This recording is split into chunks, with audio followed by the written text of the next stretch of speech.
Արքշի Գևորգյան խնդրում։ Պարոն Պապիկյան, մինչև գալիս ես էլ երկար մտածում էի, թե ոնց հարցերը պիտի տանք, որպեսզի այդ գաղտնիության ռեժիմը նաև պահենք, բայց հասկացա, որ արդեն հրապարակված թվեր կան։ Հիմա առանց ակնկալելու, որ թիվ պետք է հրապարակենք, բայց ընդհանուր տվյալների մասին, եթե խոսանք, մենք այս օրենքի ընդունումից հետո ընդհանուր զինված ուժերի թվակազմում ինչ իրավիճակ ենք ունենալու։ Դա նվազում է լինելու, ավելացում է լինելու ըստ ձեր քաղաքականության, էլի դուք ինչ պատկերացում ունեք։ Երկրորդը մենք մարտական հերթապահությունում, երբ որ անցած տարի օրինակ գնում ենք մարտական դիրքեր այցելության, հիմա թվերի մասին չխոսանք, բայց ունենք թեր համալրվածություն մարտական հերթապահությունում։ Եվ ուզում եմ հասկանամ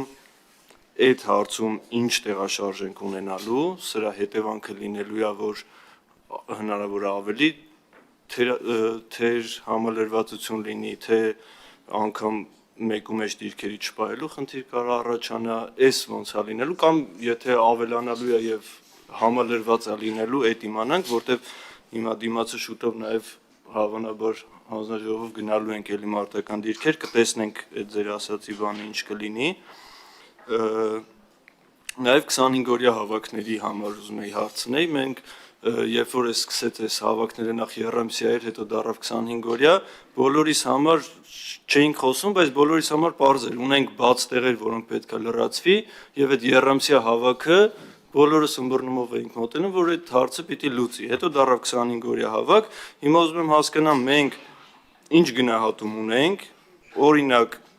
անցած տարվա թիվը նայենք, այս տարվանը նայենք, թե քանի մարդ է մասնակցել եւ ինչ ենք պլանավորում հաջորդ տարվա, մյուս տարվա համար, ավելի մեծ թվով մարդ պիտի ներգրավենք այդ հավաքներին, թե պակաս թվով մարդ։ Եվ վերջի հարցը երկրապահի ներգրավվածությունը, հա, մենք բոլորս էլի հասկանում ենք ու չենք բարձրաձայնում, որ երկրապահի երբեմն տարիքով շատ մեծ, երբեմն շատ առողջական խնդիր ունեցող մարդկանց ներգրավում ենք, որովհետև ունենք դրա կարիքը։ Հիմա ուզում եմ հասկանամ, այդ կարիքը չկա եւ այս մարդկանց այլևս չենք ներգրավելու, թե ամեն դեպքում այդ մարդկանց ներգրավվածությունը լինելու է, հետեւաբար նաեւ կարիքը կա դրա։ Այսքանը։ Շնորհակալ եմ, հուսամ բոլոր հարցերը կմտապահեն, բայց կոնտեքստը ընդհանուր պարզ է,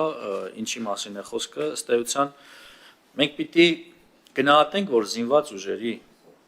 հիմնական առաքելությունը նրա պաշտպանունակությունն է եւ ոչ թե մարտական հերթապահությունը։ Տարիներ շարունակ մենք շեշտը դրել ենք մարտական հերթապահության վրա, ինչը անխոս շատ կարեւոր է։ Առանց մարտական պատշաճ հերթապահության հնարավոր չի լինել զգոն, հնարավոր չի լինել պաշտպանունակ, բայց շատ կարևոր է, որպեսզի զինված ուժերի հիմնական հատվածը ոչ թե զբաղվի մարտական հերթապահությամբ, որքան էլ վաթն չի, երբեմն պահակությամբ, այս զբաղվի մարտական պատրաստությամբ եւ բարձրացնի իր կարողությունները։ Հիմա վարժական հավաքների նպատակը այն է, որ մեզ անհրաժեշտ է ունենալ պահեստազոր, որը ըստ անհրաժեշտության կարող է հավաքվել, պատկերացնել իր խնդիրը եւ դառնալ բանակի կարևոր բաղադրիչ։ Պիտի իրականությունից չփախչենք եւ հիշենք, որ 44-օրյա պատերազմի ընթացքում մեր հիմնական խնդիրներից մեկը հենց նաեւ նույն պահեստազորի ոչ պատշաճ հավաքվելու կամ հավաքվելու պարագայում նրանց ոչ մարտունակ լինելու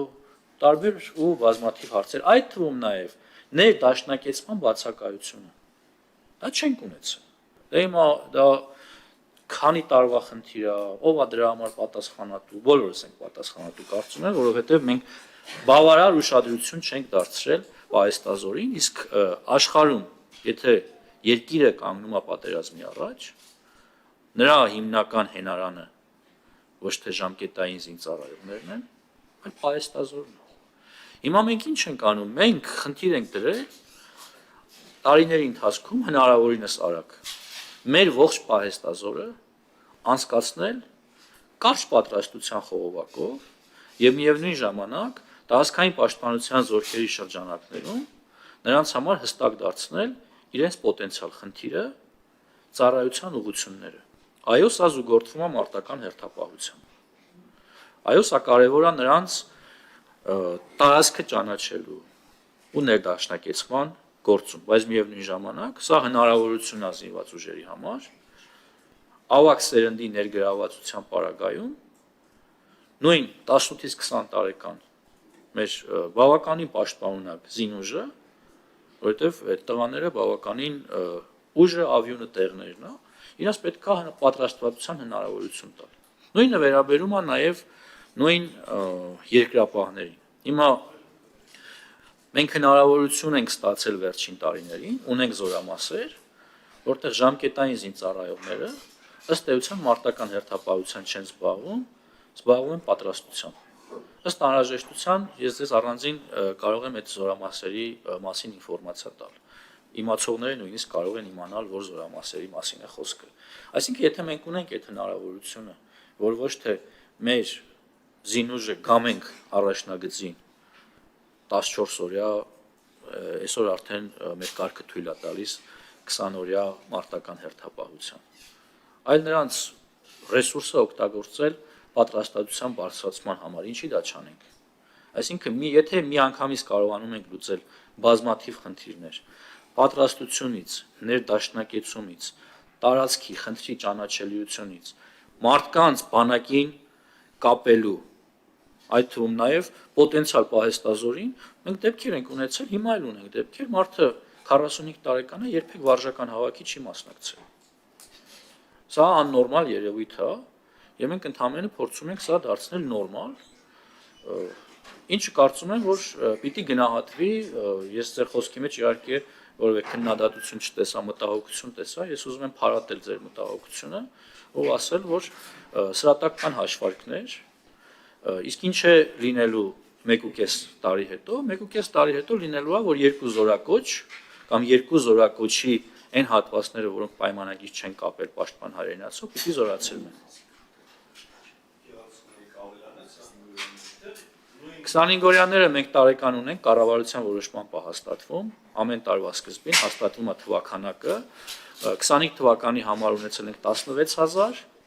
26 թվականի համար նախատեսում ենք 20,000, մեր միջինը պիտի լինի 20,000, այսինքն 20,000 պահեստազորային պիտի ներգրավի վարժական հավաքների։ Իհարկե, այստեղ կարևոր է նաև զինկոմիսարիատի պատրաստվածությունը, իրենք են մեզ ինֆորմացիա տալի, ինչքան պահեստազորային կարող են ներգրավել, եւ մենք ըստ դրա կողմնորոշում ենք։